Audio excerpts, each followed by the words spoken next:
Olá pessoal, tudo bem? Como é que foi o sábado de vocês hoje? Sábado de carnaval, mais um feriadão se iniciando. Bem que muitas pessoas trabalham nesses dias e a vida segue. Como é que foi a semana de vocês? Pois bem, nós vamos começar nossa conversa de hoje. Sabe por qual assunto? Aumento da passagem em Porto Alegre, aumento da passagem no Transurb, região metropolitana de Porto Alegre. O transporte vai ficar mais caro. Ricardo Barro, seja bem-vindo, grande abraço. Ricardo do Fusca, saudações trabalhistas. Michele Cruz, professora de Esteio, seja bem-vinda. Um beijo, um abraço. Dia 13 de março, a tarifa do Transurb vai aumentar mais uma vez.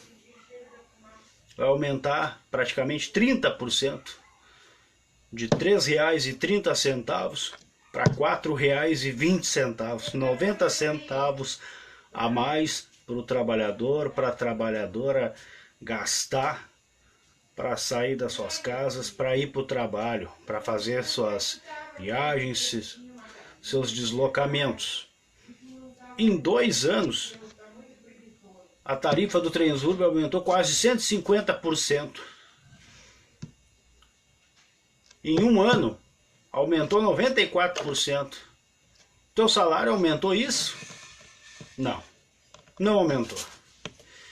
O aumento salarial aumentou 4,6%, de R$ 954 para R$ 998. Enquanto a passagem do Transurb teve por um bom período foi R$ 1,70.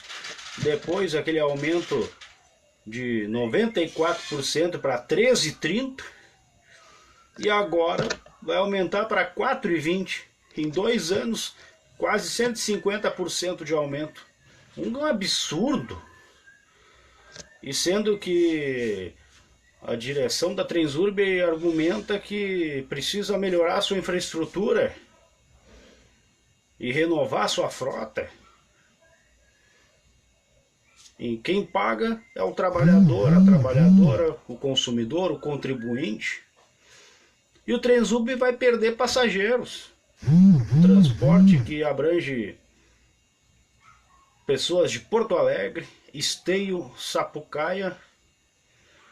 Eu pulei Canoas, Porto Alegre, Canoas, Esteio, Sapucaia, São Leopoldo e Novo Hamburgo.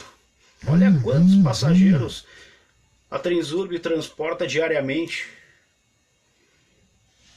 Vejam bem, em 2 anos aumentar quase 150%, em um ano 94% de aumento, e agora de uma tacada para outra 30% praticamente. Isso é um absurdo. Teu salário aumentou 30%? Não. Porto Alegre vai ter um aumento de 9,3% nos próximos dias, nas próximas semanas, de 4,30 para 4,70. A prefeitura alega que as empresas de ônibus perderam passageiros e os aplicativos. Mas vale lembrar, quanto mais tu aumenta o valor da tarifa, mais tu perde passageiro. E agora com os aplicativos e transportes alternativos, essa é a tendência. E ainda as empresas de ônibus alegam que estão tendo prejuízo. Mas é verdade, é um prejuízo, esse tal prejuízo argumentado que elas estão criando. Por causa que só pensam no lucro, acima do lucro, em nome do lucro.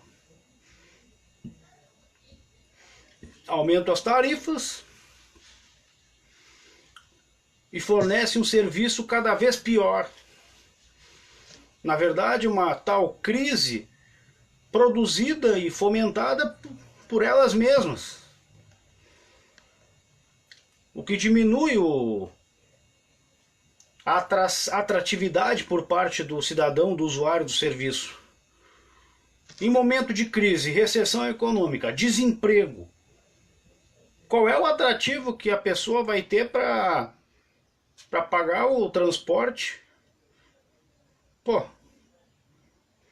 um trem, um serviço ruim, aumentou a tarifa, e eu tô mal de dinheiro, tô desempregado, tô cada vez mais endividado.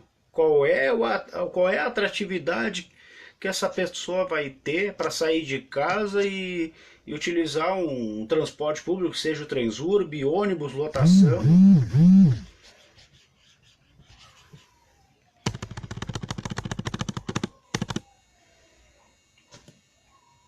E além do mais, o governo federal, através do seu Paulo Guedes e seu ministro da Infraestrutura, estão com a lógica do privatiza tudo. Tem até uma secretaria de desestatização para privatizar estatais e empresas públicas. Essa é a lógica. E o Transurb, operado aqui no Rio Grande do Sul, na região metropolitana de Porto Alegre, ele é estatal.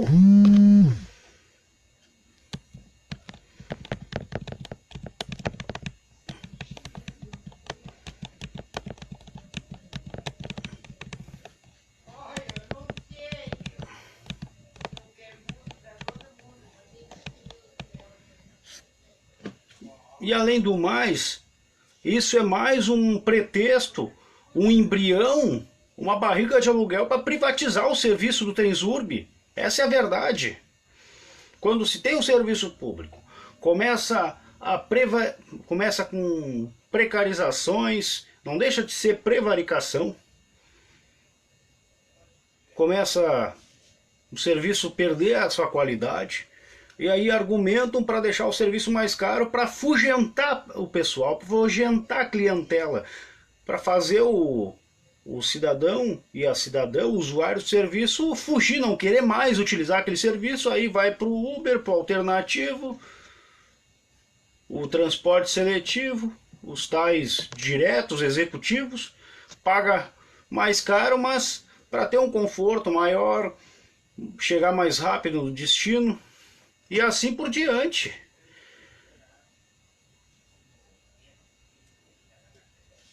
Seja a nível municipal, estadual e até porque mesmo federal.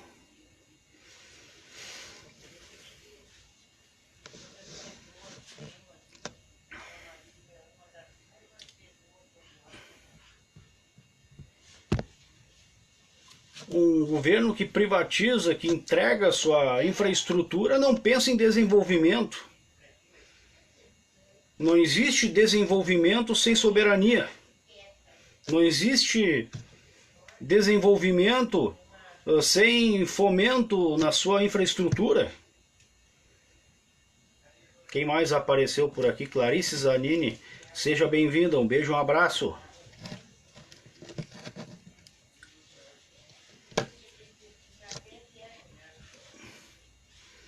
Agora o que anda rolando nas redes sociais, nos noticiários, é sobre o enterro do neto do ex-presidente Lula, que lhe foi concedido comparecer no enterro de seu neto Arthur Araújo Lula da Silva, uma criança de 7 anos que veio a falecer por meningite. E o ex-presidente foi ao velório de seu neto, olhos inchados, choros, lágrimas, emoções, e manifestantes e apoiadores do ex-presidente e militância compareceram lá ao evento, o velório. Mas agora defensores do Bolsonaro, militância anti-PT, utilizaram um discurso de ódio, desumano contra o ex-presidente, de que a justiça divina chegou, por causa que em 2010, no seu último ano de governo, quando foi presidente da República, ele vetou um projeto de lei do Senado que tratava sobre inclusão de vacinas no calendário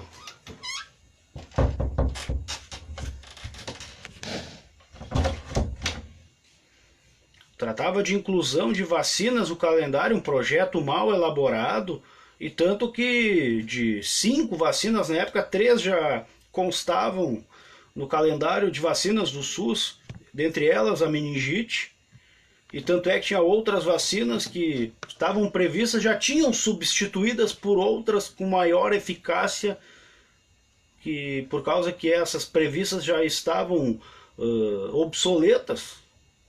Um projeto mal elaborado que o ex-presidente vetou. Agora, simpatizantes do governo Bolsonaro, anti-PT e antipetismo,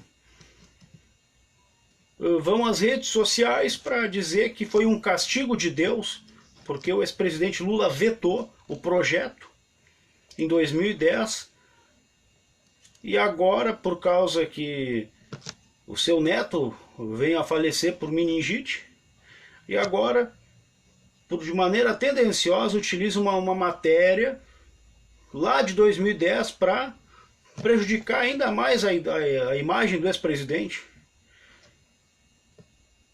E o deputado federal, o Eduardo Bolsonaro, do PSL de São Paulo, filho do presidente Jair Bolsonaro, foi às redes sociais, ao seu Twitter, uma militância de Twitter, dizer que o ex-presidente Lula, posando de coitadinho.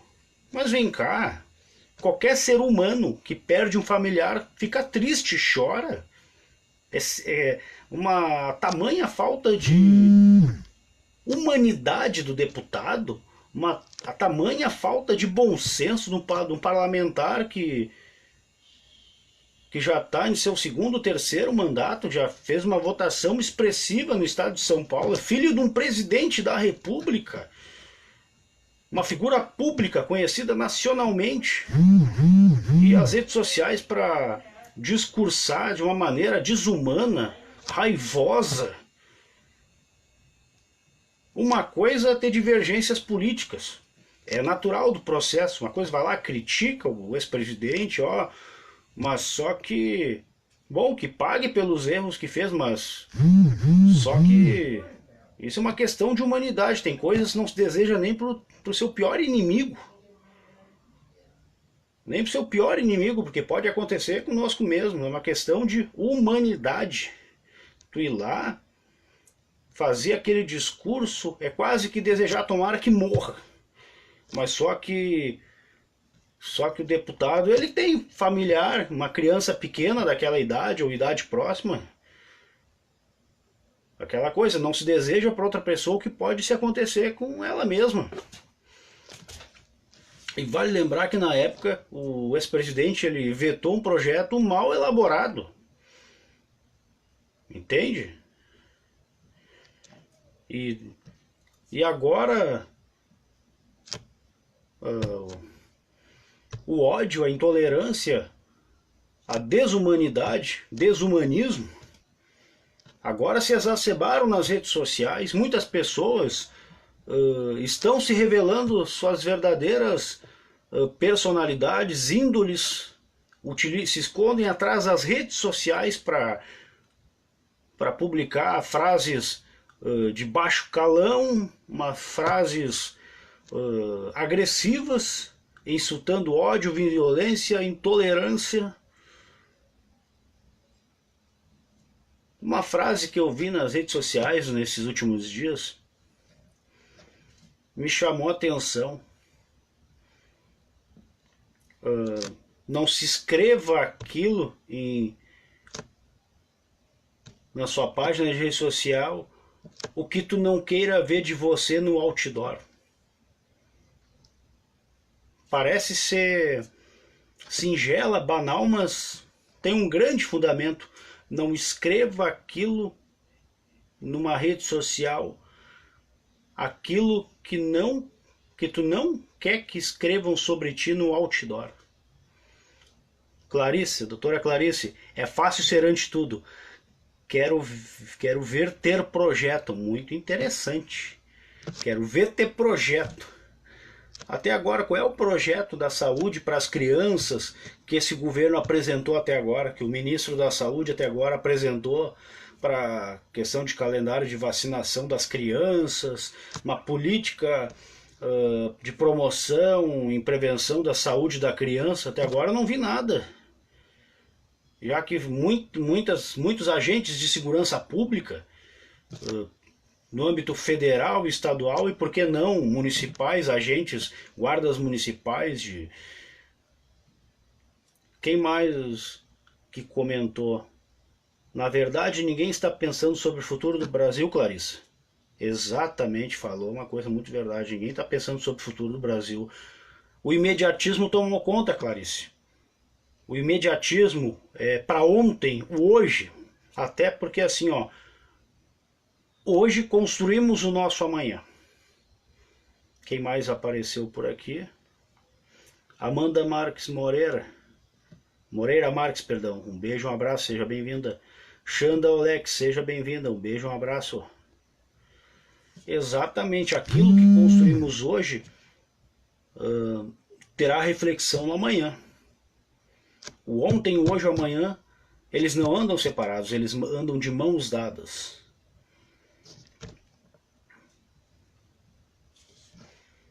Nada é isolado nesse mundo.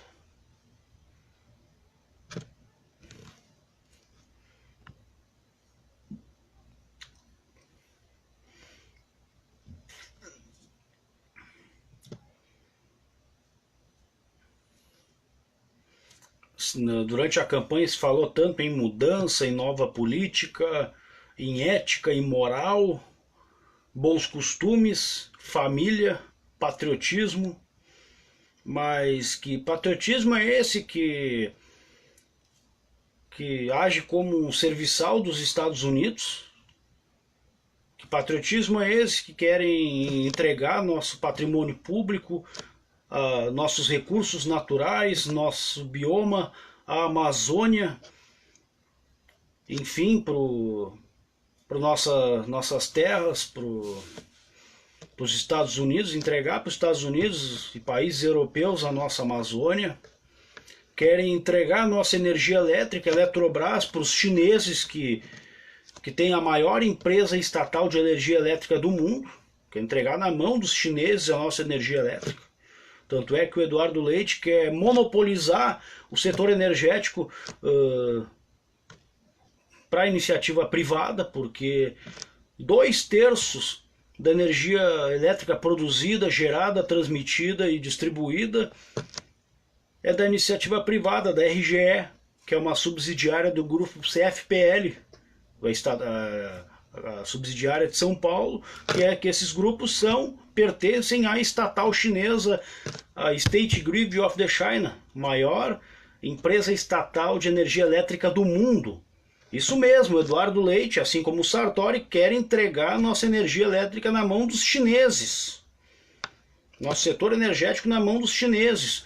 E não só a CE, a CRM, a Companhia Rio Grandense de Mineração, onde o governo quer entregar por 500, 700 milhões, e as jazidas de carvão mineral por todo o estado foram avaliadas em 200 bilhões. Só as de Candiota avaliadas em 17 bilhões. Em todo o estado, as jazidas de carvão mineral por 200 bilhões. Entregar o nosso patrimônio público, entregar nosso carvão mineral na mão dos chineses que não têm respeito algum por proteção à biodiversidade, não tem interesse nenhum em preservação de meio ambiente. E aí vão colocar mão de obra chinesa aqui no Rio Grande do Sul. Entregar nosso setor energético na mão dos estrangeiros. Entregar nossas terras para criar de exportação para os chineses, tomar nossa soja. E o Rio Grande do Sul é o terceiro país em produção de soja no Brasil. Perde para Paraná e Mato Grosso. Mato Grosso do Sul. E além do mais uma coisa. O Bolsonaro quer servir de serviçal do Trump dos Estados Unidos. Só que agora se deu mal. Por causa que os Estados Unidos e a China fizeram um acordo, um tratado comercial, que a China não vai mais comprar soja do Brasil. Eles não vão mais comprar do Brasil agora. E aí, mais uma vez, esse governo vai quebrar o nosso agronegócio brasileiro, nossa agroindústria. Quem apareceu por aqui? Daiane Ferreira de Canoas, seja bem-vinda, um beijo, um abraço. Paulo César Maciel, seja bem-vindo, um grande abraço.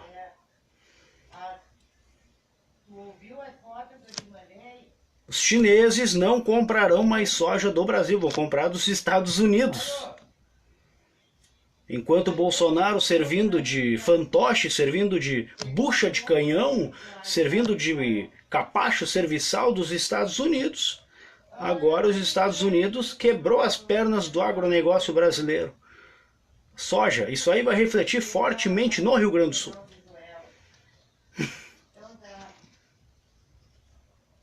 E além do mais, segue zerada a taxa sobre o leite importado da Europa e da Nova Zelândia aqui no Brasil.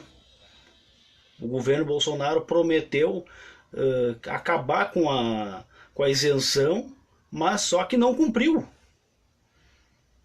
E ainda isso tudo vai desvalorizar o produtor brasileiro do leite, a agroindústria do leite.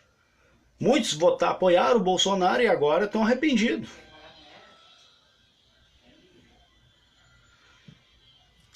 E ainda assim, o governo Bolsonaro vai anistiar ruralistas por meio de 17 bilhões. 17 bilhões serão perdoados. Uma renúncia fiscal de 17 bilhões de produtores rurais, ruralistas, do agronegócio. Não é o pequeno produtor, não é a agricultura familiar que vai ser anistiada, vai ser o latifundiário, o grande produtor do agronegócio que vai ser anistiado no total de 17 bilhões. Isso mesmo. Nossa infraestrutura, nossa agroindústria, nosso agronegócio simplesmente estão com as suas pernas quebradas, suas mãos amarradas, sua boca amordaçada e seus olhos vedados. Olha a gravidade do processo. Em 2 meses de governo Bolsonaro, Paulo Guedes, Onyx Lorenzoni, Sérgio Moro. Pois bem, eu venho aqui me despedir de vocês, desejar um ótimo sábado, um ótimo fim de noite para vocês, um ótimo domingo também, e um ótimo feriadão de carnaval, um ótimo trabalho para quem for trabalhar ou estiver trabalhando, e com Deus no coração, nas nossas mentes, nas nossas almas, nós venceremos. E uma ótima noite para nós, todos nós. Quem mandou aqui? Paulo Lima, CE é um patrimônio do povo gaúcho. Um grande abraço, seja bem-vindo. Então, me despedindo de vocês, até o próximo encontro, que sempre temos muita coisa para conversar e sempre se aprende muito, com divergências também se aprende. Então tá, vou nessa e um grande abraço e até o próximo encontro. Saudações.